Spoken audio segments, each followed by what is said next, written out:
Hello and welcome to Alog Radio, bringing you facts, statistics and stories from around the world. It's a virtual radio station for your entertainment and relaxation. So today I'm going to be reading out some statistics and facts from the book titled 1227 QI Facts to Blow Your Socks Off. At the time I bought it, I got changed from a £5 on the Kindle app, and it's by Lloyd John. And it's a very interesting book, and I think the show QI is loosely based on the content of this book. So we'll get to the facts. In 2011, British trains were delayed by 16,000 hours because of people stealing metal parts from the railways. So what happened was people were getting portable angle grinders and they were cutting off bits of metal from maybe bolts and scaffolding pieces and bits of metal like that from the sides of the railways and taking it and selling the metal. I remember that very well because I was there and it was in the papers at the time, because the price of metal went up and people realised that it actually has a value, all the metal that's present. And also, Britain is the windiest country in Europe. This sounds odd until you think about how actually it's, even if it's a gentle breeze, but it's more often it's the sum of all the winds that you get that makes it the windiest. And it's the windiest because we are the leading edge of the continent, land part of the continent, and where the ocean where it meets the ocean. So we're also just far enough north that we're in the temperate zone when it changes, so we get like a very big change in temperature throughout the year. So we go from -15 to maximum to -10 to +35. So it's a big difference in temperature change. So that difference that we get, that's what causes the wind. As we get negative pressure as it heats up and the surrounding air is cold, it's more dense, and you get negative pressure, and then the cold air wants to fill the space up. I think something like that. A newborn giant panda weighs less than a cup of tea.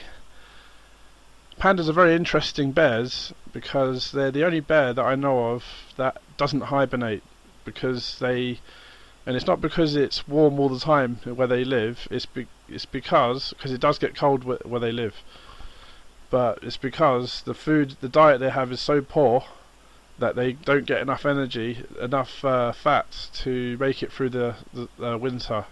So they have to keep eating constantly. They eat the bamboo shoots, and bamboo's not much far off from wood, but it's lots of it, and it does have a nutritional value, but you need to eat a lot of it to get anything out of it. But that's what causes them to not hibernate. They just sort of sit. They have like a compromised version of hibernation, where they just sort of sit still and they try and use as little energy as they can and eat as much bamboo as they can.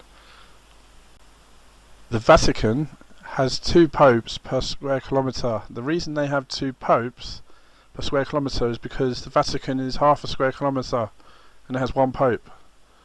So statistically speaking, it will have 2. If it had a whole kilometre. That's the way statistics works. It's a bit funny like that, isn't it?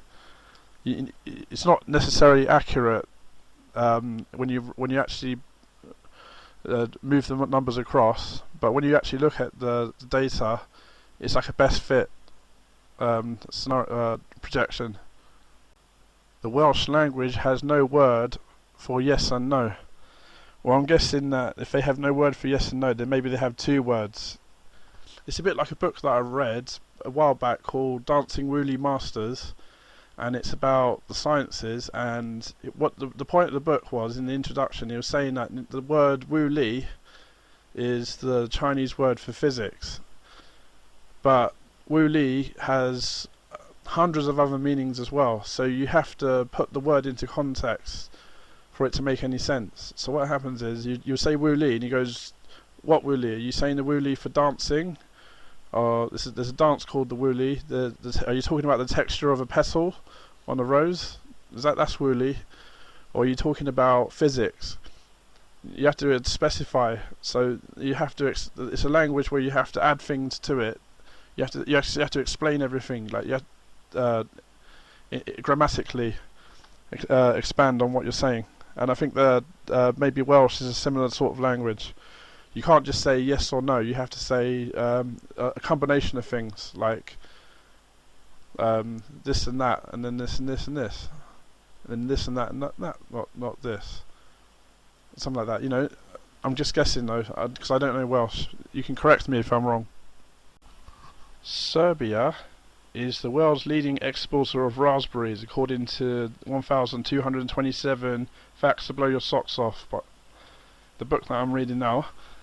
And I would say that that's interesting, but what's more interesting is actually raspberries aren't actually berries at all. They're actually aggregate stone fruits. They're actually related to grapes. They're like microscopic, they're like mini grapes that's all stuck together. Genetically speaking, they're actually very similar to grapes. And they're not actually a berry. They don't come from a single ovary of a plant. And it's the same with strawberries and blackberries. And the funny thing is, as well, you wouldn't believe this, bananas are actually berries. By definition, by the scientific definition of a berry, they're actually berries. So are cucumbers, and so are oranges, because they all come from a single ovary of a single flower, and they're not attached, they're not joined together. Mushrooms are more closely related to humans than to plants, and they're actually eukaryotes cells, and they breathe oxygen like us, and they have spores, and they make tissues, and they feed off other organisms. They can't make their own food, so yeah, it makes sense that they're actually more closely related to us than plants, even though they behave like plants. They're actually doing the same things as our bodies are. They're dissolving other things, absorbing other things, other substances, to get their strength. There are at least 27 million slaves in the world today, according to this book. 1,227 QI Facts to Blow Your Socks Off. And the way you define a slave is someone that's forced to work for free against their will.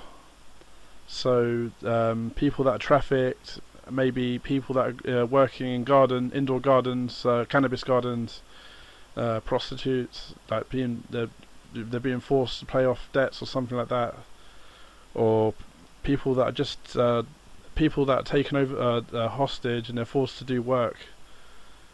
So yeah, there's a lot of slavery around in the world today, unfortunately. Oliver Cromwell died of malaria. So he was bitten by a mosquito and he caught the malaria parasite, which destroyed his blood cells and killed him. And I mentioned in the previous broadcast that they actually 2 years after he died, they dug his body up and hung it. So they charged him with treason, I think it was, and they hung him on the rope, because he was the one that put King Charles to death. If I remember correctly, he charged the king with treason, and there was a civil war in England, and it was one of the bloodiest civil wars in the history of the UK. Millions of people died. It was like the royals against the Roundheads, I believe it was. Botox is made from botulinum toxin. Almost all Botox in the world is made in a single factory in Ireland. It reminds me of another fact, that anthrax is actually a living thing. It's actually a bacteria, and it doesn't mean to, but it excretes a waste product that's very toxic. Like, it will kill any person that comes into contact with it. You can just put it on your skin and it will kill you, apparently. It's one of the most toxic things in the world. I think terrorists want to get their hands on it, isn't it? They're trying to you can find it in the soil around the world, I think. If you go to, especially in Africa, the African continent, in the east of Africa, there's like where the elephants are, where they walk, amongst the droppings, it sort of settles in the ground. Cows only eat grass by preference, but have 25,000 taste buds, 2.5 times as many as humans. Um, it might have something to do with the size of their tongue as well. I don't know if it's anything to do with it. They have a big mouth and they have a huge tongue. So maybe it's not because of that. It's not because they taste more. It's because they have their mouth's bigger. Well, I'm keeping this show at around 10 minutes because I don't have that many subscribers. But as I get more subscribers, I'll lengthen the show, the broadcast. So if you like what you hear and you like what you see, then remember to subscribe or follow this video, and I'll increase the length of the video and make it more interesting, add more facts. So until next time, goodbye.